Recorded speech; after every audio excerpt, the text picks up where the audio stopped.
এটা কি হলো? এটা কি হলো? সুব্রত গুপ্ত, যিনি এই ভোট পর্বে বিশেষ পর্যবেক্ষক ছিলেন, আর আজকেই তিনি শুভেন্দুর উপদেষ্টা হচ্ছেন। এই যে হচ্ছেন বলে বলা হয়েছে, বিজ্ঞপ্তি প্রকাশ নাকি হয়েছে, হ্যাঁ এই যে, মানে আজকেই করতে হতো, আজকেই করতে হতো, কিছুদিন পরে করলে হতো না? আজকেই, যেদিন শুভেন্দু অধিকারী মুখ্যমন্ত্রী হিসেবে শপথ নিলেন, একেবারে সেই দিন থেকেই উপদেষ্টা। উনি একা কাজটা করতে, অন্তত শুরু করতে পারতেন না? কিছুদিন অপেক্ষা করা গেল না? আজকেই এই সুব্রত গুপ্তকে উপদেষ্টা করতে হতোই। দর্শক, আমি তো বলবো যে এটা একটা বড় ব্লান্ডার করেছে যারা এই সিদ্ধান্তটা নিয়েছে, যে পক্ষ বা যারা নিয়েছেন, এটা একটা ব্লান্ডার। নতুন সরকার আজকে গঠিত হলো, আজকে মুখ্যমন্ত্রী আরও অন্যরা শপথ নিয়েছেন, কিন্তু আজকের দিনে বিতর্ক মুক্ত যেটা রাখার কথা সেটা কিন্তু রাখতে পারেনি এই দল, বা যারা সিদ্ধান্ত নিয়েছেন তারা রাখতে পারেননি। হয় ঔদ্ধত্য দেখাচ্ছেন, নয়তো ব্যাপারটা ঠিক বুঝতে পারেননি। ব্যাপারটা ঠিক বুঝতে পারেননি যে এর জের কি হতে পারে, এর জের কি হবে। দর্শক বলুন তো কি হবে? আরে এটা তো টিএমসির কাছে একটা অস্ত্র। তো টিএমসি কি বলে আসছে? টিএমসি যেটা বলে আসছে যে ভোটটা হয়েছে, এই ভোটটা ঠিকঠাক হয়নি, নিরপেক্ষ ভোট হয়নি, কমিশন নিরপেক্ষ কাজ করেনি, কমিশনের লোকেরা আমাদেরকে হারিয়ে দিয়েছেন, বিজেপিকে জিতিয়ে দিয়েছেন, বিজেপির লোকের হয়ে তারা কাজ করেছেন। এটা তো টিএমসি বলে আসছে, এখনও দেখবেন, এখনও তারা বলে যাচ্ছেন। এবং সেই জন্যে পদত্যাগ করার যে বিষয়টা, সেটা টিএমসি সুপ্রিমো করেননি। আজকে নাকি ফেসবুকে একটু চেঞ্জ করেছেন, কিন্তু পদত্যাগ করেননি, যেটা করতে হয় লোকভবনে এসে, করেননি। কারণ উনি যেটা বলছেন, এখনও বলে যাচ্ছেন যে আমরা হারিনি, আমাদেরকে কমিশনকে দিয়ে হারানো হয়েছে। তো কমিশনকে দিয়ে হারানো হয়েছে, তো কমিশনের যিনি বিশেষ পর্যবেক্ষক ছিলেন, যিনি দারুণ দারুণ কাজ করেছেন বলে আমরা বিশ্বাস করি, তো দারুণ কাজ করলেও যদি আজকের দিনেই তাকে নতুন সরকারের উপদেষ্টা করে দেওয়া হয়, তো তাহলে কি দাঁড়ালো বিষয়টা?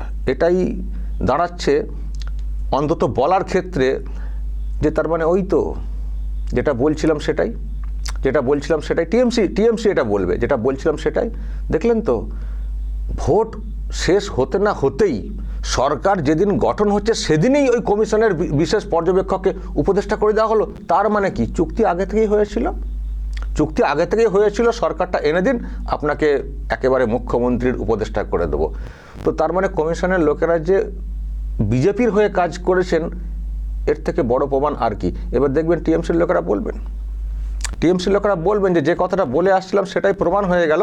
কমিশনের যিনি বিশেষ পর্যবেক্ষক, যিনিই কার্যত এই ভোটটাকে পরিচালনা করেছেন বলে বলা হচ্ছে মেঘের আড়াল থেকে, তাকে তো পুরস্কার দেওয়া হয়েছে। তো পুরস্কারটা কী জন্য দেওয়া হয়েছে? তার মানে যেটা বলছিলাম ওটাই, যে তিনি বিজেপির হয়ে কাজ করেছেন, সেই জন্য এই পুরস্কার। তার মানে আমাদের কথা এস্টাবলিশড হয়ে গেল যে এই ভোট ঠিকঠাক হয়নি, জোর করে আমাদেরকে হারানো হয়েছে, বিজেপিকে ক্ষমতায় আনা হয়েছে।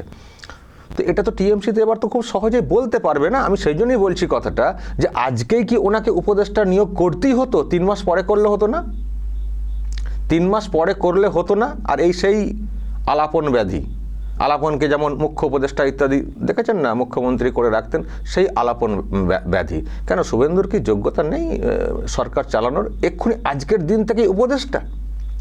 আবার উপদেষ্টা ঠিক আছে, দরকার হয় হয়তো, অনেক ক্ষেত্রে দরকার হয়তো হয়, তো যদি অন্য কেউ থাকতেন তাকে করতে পারতেন আপাতত, তারপরে না হয় সুব্রত গুপ্তকে যুক্ত করা যেতে পারত।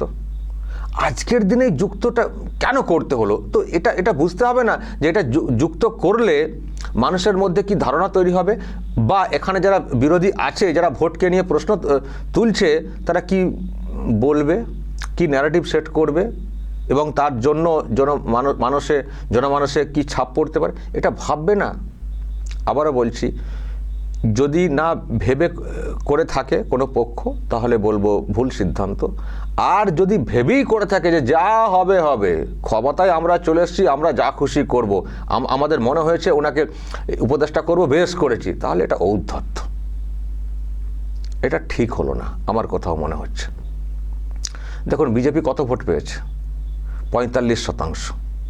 উল্টো দিকের ভোটটা কত, 55% টোটাল ভোটটা, তৃণমূল বা অন্য দল মিলিয়ে। অন্য অংশের প্রশ্ন কি, ভোট ঠিকঠাক হয়নি, তার মানে 55% মানুষেরও সেই ধারণা তৈরি করার চেষ্টা হচ্ছে।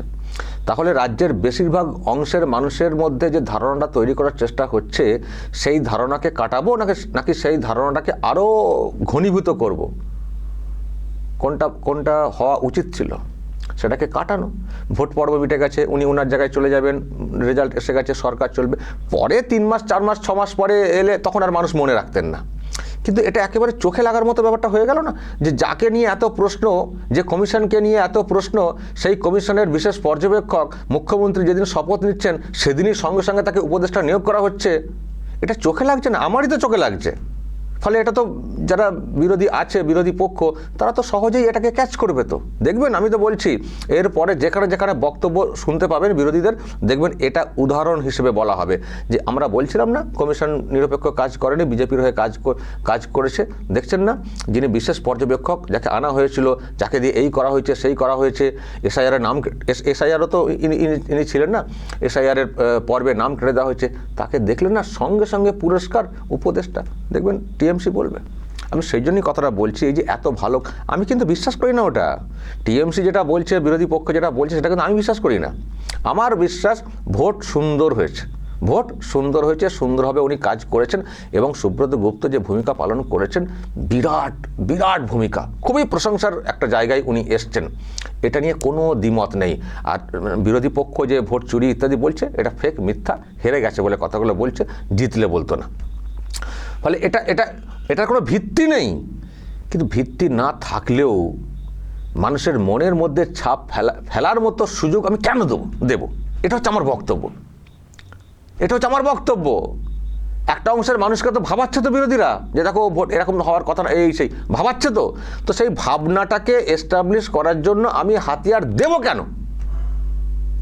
আবার বলছি, সুব্রত গুপ্ত খুব সুন্দর কাজ করেছেন। এই পরিবর্তন যে পরিবর্তন এসছে বলতে উনি এনে দিয়েছেন, উনি বিজেপিকে জিতিয়ে দিয়েছেন, এটা আমি কখনোই বলবো না। পরিবর্তন এসছে, হ্যাঁ, ওনাদের ভূমিকায় পরিবর্তন এসছে। কী কারণে? না, সুন্দর পরিবেশটা তৈরি করে দেওয়ার জন্যে, কাউন্টিংটা ঠিকঠাক করে দেওয়ার জন্যে, লুটপাট কারচুপি এটাকে আটকেছেন ওনারা। দারুণ কাজ করেছেন। ওনাকে নিয়ে আমি দেখলাম অনেকে আর্টিকেল লিখেছেন, কমেন্ট করেছেন, দারুণ কাজ করেছে কমিশন, এবং উনি তাদের মধ্যে বিশেষ পর্যবেক্ষক হিসেবে দারুণ কাজ করেছেন। ফল তাতে ওই যে ভোটটাকে ক্যান্সেলের যে বিষয়টা, সেটাও তো উনি তো ঘুরে দেখে রিপোর্ট করে তো করিয়েছেন, দারুণ কাজ করেছেন, দারুণ। কিন্তু এটা যেন কোথাও একটা চোনা ফেলে দেওয়ার মতো, এইরকম একটা হঠাৎ সিদ্ধান্তে, তড়িঘড়ি সিদ্ধান্তে, শুভেন্দু অধিকারী যেভাবে যোগ্য একজন মুখ্যমন্ত্রী, উনি এখন 3 মাস কোনো উপদেষ্টা ছাড়াই চালাতে পারতেন। এটা আমি কোথাও বিশ্বাস করি। কেউ বলছেন যে না, ওনাকে নিয়োগ করা হয়েছে, ভালো হয়েছে, ওনার সঙ্গে কম অবিচার করা হয়েছিল, ফলে ওনারও খাড় আছে। আরে খাড়, সে হতো। খাড় বলতে কি, ব্যক্তিগত খাড়ের তো কোনো দরকার নেই। আমরা চাই না ব্যক্তিগত কেউ কোথাও খাড় মেটাক। যেগুলো দুর্নীতি হয়েছে, অনিয়ম হয়েছে, সেগুলোকে একটা একটা করে বের করে আইনের মাধ্যমে ব্যবস্থা নিক, সেটা আমরা সবসময় চাইব। অনেক স্বপ্ন নিয়ে এই সরকারটাকে আনা হয়েছে দর্শক, অনেক স্বপ্ন নিয়ে। যে কালচার আমরা ফেলে এসেছি, ওটাকে আর আমরা চাই না। আমরা প্রতিশোধ, প্রতিহিংসার রাজনীতি চাই না, কিন্তু প্রত্যেকের বিচার চাই। যে কথাটা বলা হয়েছিল, শাহ এবং মোদি বলেছেন চুনকে মানে বেছে এনে ব্যবস্থা নেব, সেটা আমরা চাই, কিন্তু প্রতিহিংসা আমরা চাই না, নতুন কালচার আমরা চাই। তো ঠিক আছে, ওনার সঙ্গে যে অবিচার হয়েছিল তার ভিত্তি থাকলে সেগুলোরও ব্যবস্থা হবে, সব ব্যবস্থা হোক, কিন্তু চলতে হবে মানুষকে। 55% মানুষ যখন উল্টো দিকে আছেন, যাদের মনে একটা ছাপ ফেলার চেষ্টা করছে বিরোধী পক্ষ, সেই ছাপ যাতে এস্টাবলিশ না হয় সেটাও কিন্তু ভাবার দরকার আছে। কারণ এই ধরনের ভাবনা যদি ওই দিকে এস্টাবলিশ হয়, তাহলে সরকার চলার ক্ষেত্রে কিন্তু সমস্যা আসবে। ফলে সরকারের সবসময় ভাবনাতে থাকা উচিত, যেমন আমরা শাসক তেমনি বিরোধীরা অহেতুক ফালতু ন্যারেটিভ তৈরি করতে না পারে, সরকার বিরোধী অবস্থান নিতে তারা করতে না পারে, সেটাও ভেবে চলতে হবে। ফলে আমার দর্শক, যেটা আমি বলবো, এটা ঠিক হয়নি। আজকেই এটাকে নিয়োগ, মানে এই বিষয়টা করতেই হতো, এটা আমার মনে হয় এটা পলিসিগত ঠিক হয়েছে, ঠিক হয়নি। ফলে আমি জাস্ট নক করে দিলাম। কিন্তু এই না টিএমসি এরপর বললেও আমি মানুষের উদ্দেশ্যে বলে দিই যে এটা কখনো বিশ্বাস করবেন না যে সুব্রত গুপ্ত মানে পার্সিয়ালিটি পক্ষপাতিত্বের কাজ করেছেন, পক্ষপাতিত্বের ভূমিকা পালন করেছেন, এটা না। ভোট কিন্তু উনি নিখুঁত পরিচালনা করেছেন। কিন্তু এই সময় নিয়োগটা হয়তো ওনাকে বিতর্কের মধ্যে ফেলবে, সেটা বিতর্ক উঠতেই পারে। টিএমসির কাজ বা বিরোধীদের কাজই হচ্ছে বিতর্ক তৈরি করা, ওটা ওই রকম ভাববার কোনো কারণ নেই।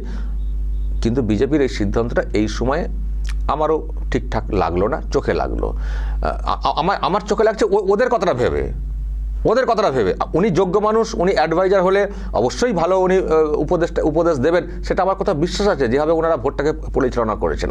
কিন্তু আমাকে ভাবতে হচ্ছে গোটা রাজ্যের মানুষের কথা। ওই অংশটা, একটা বড় অংশ, তাদের মনে একটা ছাপ ফেলে এই সরকারটাকে কাজে ব্যাঘাত ঘটানোর চেষ্টা করবে, এটা আমরা চাই না। এই সরকার এসছে অনেক লড়াইয়ের ফলে এই সরকার কাজ করুক, একটু ভালো করে কাজ করুক, সেই কাজের সুযোগটা যেন তারা পায়, অহেতুক বিতর্কে না জড়ায়, এটা আমরা চাই বলেই এটা নিয়ে এত কথা বলতে আসা। যেহেতু একটা ওইদিকে একটা অবুঝ আনাড়ি মানে দেখতে পাই বিরোধীদের, মানে বিরোধী দলগুলোকে, অবুঝ আনাড়ি আছে না দলগুলো, সেই জন্য এগুলো ভাবায়। তো যখন আমরা চোখের সামনে দেখতে পাচ্ছি অবুঝ আনাড়ি মানে এই ধরনের মূর্খামি করে, মিথ্যাচার করে, তো আমি তাদেরকে কেন সুযোগ দেবো, এটা হচ্ছে আমার বক্তব্য।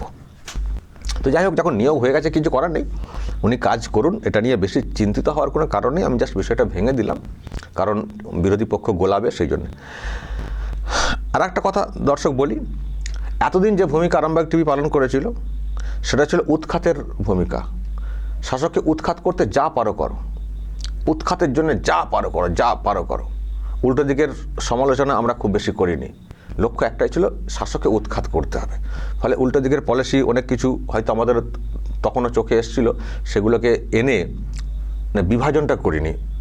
বিরোধী যে শক্তিটা লড়াই করছিল সেটাকে বিভাজন করিনি, কারণ তখন শাসককে উৎখাতের তাগিদটা বেশি ছিল।